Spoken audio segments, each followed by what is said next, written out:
The Senate is expected to formally send a bill ordering the release of the Epstein Files to the president's desk this morning. The Senate agreed to unanimously approve the bill after it passed the House with just one dissenting vote. Over the weekend, President Trump reversed course and backed the bill. He says he will sign the order, but continues to call the effort a hoax. You just keep going on the Epstein Files. And what the Epstein is a Democrat hoax. Well, you heard him repeat that again. Once President Trump signs, the Justice Department will have 30 days to make the files public, so it may not happen right away, with some exceptions for survivors' personal information and other sensitive material. President Trump has asked the Justice Department to investigate links between some high-profile Democrats and Epstein, which could potentially limit what would be released. Before lawmakers voted, survivors like Annie Farmer made it clear what was at stake and later praised the bill's passage. This is not an issue of a few corrupt Democrats or a few corrupt Republicans. This is a case of institutional betrayal. Because these crimes were not properly investigated, so many more girls and women were harmed. The fact that we are here with a nearly unanimous vote today says so much, and that we are really about the power of people coming together and the power of women coming together. Well, Annie Farmer is joining us this morning. Annie, thank you so much for being with us. Thank you so much for having me. Yeah, we just want to know how you feel at this point. I know this goes all the way back to the 90s for you and your sister when she first reported this to the authorities, which is unbelievable considering it's now 2025. You testified against Epstein and Ghislaine Maxwell. So just tell us how you're feeling with this new development, even though it's decades late. I think many of us are feeling an incredible sense of relief and also pride in the fact that this has happened and that it has only happened because women have come together and forced our voices to be heard. Well, and that's Annie. I just want to thank you for your continued outpouring of talking about this. I feel like there's been so much put on the victims in this case to continue talking about this and how hard that can be for some people. You have been outspoken, which has been very positive for people to hear your point of view. You've also expressed in a number of interviews that this is a case that should not be political, even though it has become politicized. Can you talk about that a little bit? Yeah, I think that that's been a frustrating factor for so many of us that have been involved. Again, yesterday in my speech, I tried to really highlight there have been institutional failures ever since 1996 when my sister, Maria Farmer, reported that, Epstein and his co-conspirators to the FBI. There's been failure after failure. So it really has reached across 5 administrations.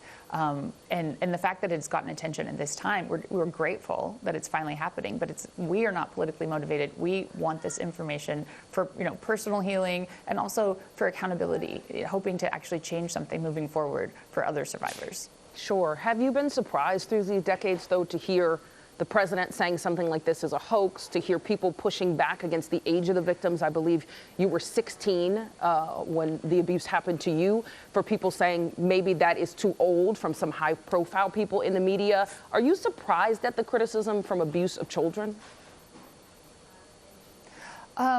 Unfortunately, I'm not surprised because I think these types of tactics have often been used to try to minimize these crimes or dismiss the credibility of people involved.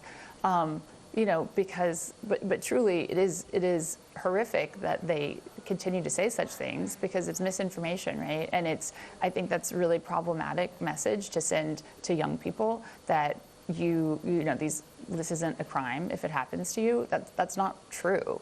And these things have lasting impacts. And so, I think that those were pretty desperate tactics that, saying hoax over and over again, it was really, I think, falling on deaf ears. And it's frustrating because so many of us have spoken out about why it's wrong to call this a hoax.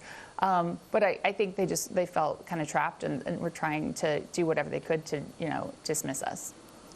Yeah, it's been interesting to watch that point, especially. I know you're advocating for the president to release the files in full. As we just talked about, that may or may not happen. We're still not sure kind of what is going to be eventually given to the public. What would that transparency mean to survivors, though, if they are able to release everything in full? Oh, I think it would be so meaningful, because I think only with all of the information public will we finally really understand like the whys of this case, the questions that have haunted so many people. For my family personally, the biggest question is, why was my sister's report not investigated? Why was there no follow-up, right?